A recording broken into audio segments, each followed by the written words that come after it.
Hola a todos, bienvenidos a un nuevo video del Laboratorio de Preparados Especiales. Mi nombre es Andy Alvarado y hoy les traemos espacio perifaringio. Comencemos. Esta imagen representa a un corte transversal del espacio perifaringio. Esto sería anterior, esto posterior y esto lateral. Este espacio rodea las caras posterior y laterales de la porción cefálica de la faringe.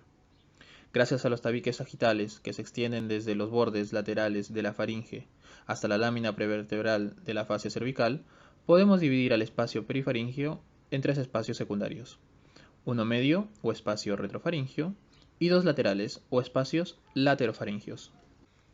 Veamos entonces primeramente al espacio retrofaringio. Este espacio está limitado anteriormente por la faringe y la fascia perifaringia, posteriormente por la fascia prevertebral, los músculos prevertebrales y la columna cervical, y lateralmente por los tabiques sagitales. En un corte sagital, podemos observar que se relaciona superiormente con la porción basilar del hueso occipital e inferiormente se continúa con la parte subyacente del espacio retrovisceral. Como contenido de este espacio encontramos a vasos, que son ramificaciones de la arteria faringe ascendente, y algunas venas que desembocan en el plexo faríngeo. Además, encontramos a nódulos linfáticos retrofaringios, que pueden ser nódulos linfáticos retrofaringios laterales y nódulos linfáticos retrofaringios medios, aunque estos últimos son inconstantes. Ahora tenemos al espacio laterofaringio. Su forma es la de un prisma triangular donde su pared medial está constituida por la pared lateral de la faringe y por el tabique sagital. Su pared lateral está formada por la rama de la mandíbula, el músculo macetero y su fascia, los músculos pterigoideos y la fascia interpterigoidea, por la lámina superficial de la fascia cervical que se extiende sobre la glándula parótida y por el músculo esternocleidomastoideo y su envoltura facial. La pared posterior la conforman la lámina prevertebral de la fascia cervical, los músculos prevertebrales y los músculos escalenos. Además, su extremo superior se corresponde con la cara inferior de la porción petrotimpánica del hueso temporal, e inferior por un plano horizontal tangente al borde inferior de la mandíbula. El espacio laterofaringio se encuentra atravesado desde el borde anterior del músculo esternocleidomastoideo hasta el ángulo lateral de la faringe por un tabique denominado diafragma estiloideo.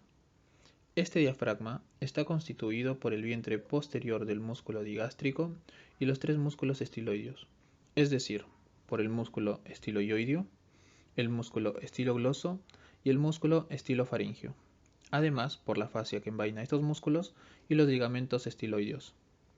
Como decíamos, este tabique va a dividir a este espacio en dos partes, una anterior, denominada espacio preestilio, y otra posterior, denominada espacio retroestilio.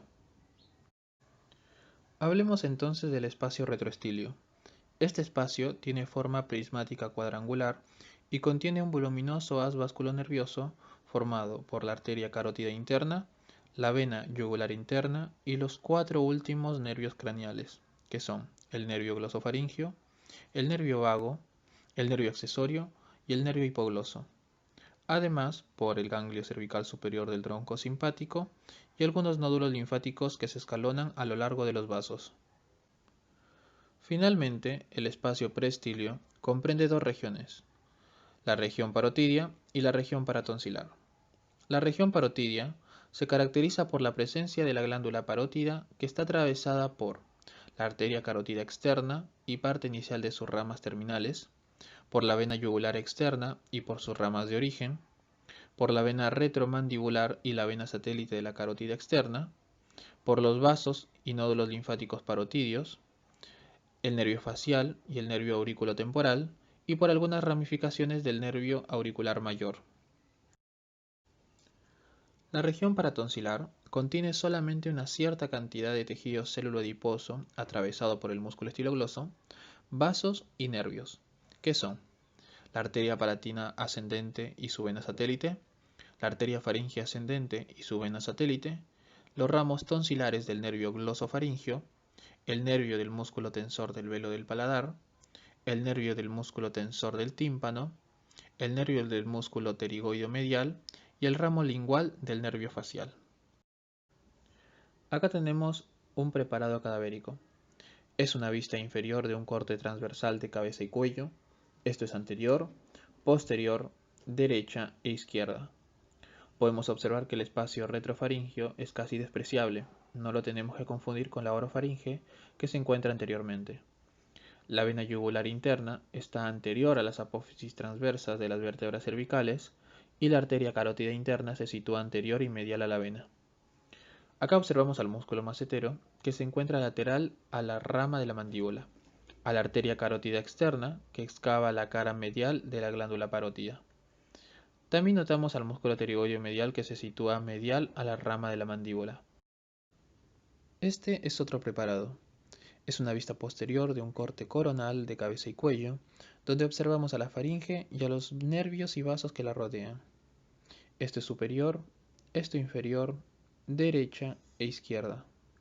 Acá podemos observar cómo el nervio accesorio se dirige lateralmente para inervar al músculo esternocleidomastoideo, pasando anterior a la vena yugular interna.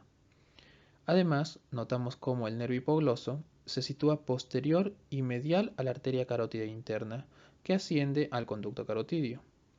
También acá vemos cómo la arteria faringe ascendente, como su propio nombre lo dice, asciende sobre la cara lateral de la faringe. De igual manera, lateral y posteriormente, encontramos al ganglio cervical superior del tronco simpático y al nervio vago engrosado por el ramo interno del nervio accesorio. ¿Encontraron alguna otra estructura en estas dos imágenes de preparados que hemos pasado? Pueden dejarnos en la cajita de comentarios junto a las relaciones del mismo, que vamos a estar viendo y respondiendo sus dudas. Bueno, eso ha sido todo. Espero que les haya gustado y cualquier consulta nos pueden dejar algún mensajito en nuestras redes. Nos vemos en un próximo video. Hasta luego.